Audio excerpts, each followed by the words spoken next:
भाजपच्या युवा शक्ती जागर यात्रेला सुरुवात, मुख्यमंत्री देवेंद्र फडणवीसांच्या हस्ते शुभारंभ।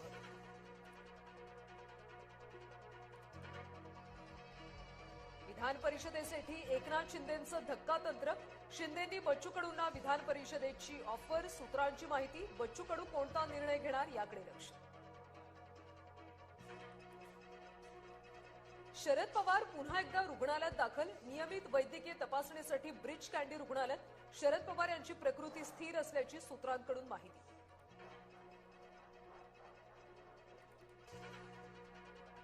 अजित पवारांच्या अपघाताबाबत सरकार सिरियस नाही, व्हीके सिंग पोहोचलेला माणूस, रोहित पवारांचा पुन्हा हल्लाबोल, अपघाताचा तपास सीबीआयकडे अद्याप दिला नसल्याचाही संताप।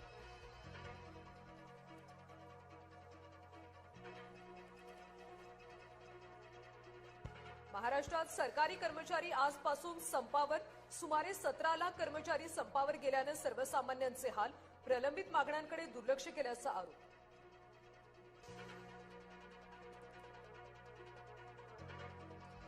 नाशिकच्या धर्मांतर प्रकरणी मोबाईल जप्त, व्हॉट्सअप ग्रुपची माहिती सुद्धा हाती, ग्रुप लीडरकडून आक्षेपार्ह मेसेज पाठवून तरुणींचा छळ, सूत्रांची माहिती, ऑफिसच्या नेटचा पासवर्ड अश्लील नावाने ठेवायचा।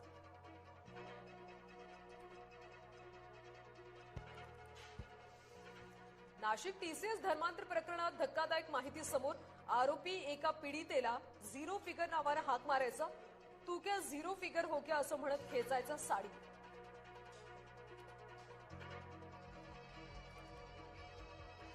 आरोपी अयान अहमदनं स्वतःच्या आईला सुद्धा सोडलं नाही, स्वतःच्या घरातूनच दागिने चोरून विकल्याचं उघड, मिळालेल्या पैशातून चैनीच्या वस्तू खरेदी करायला।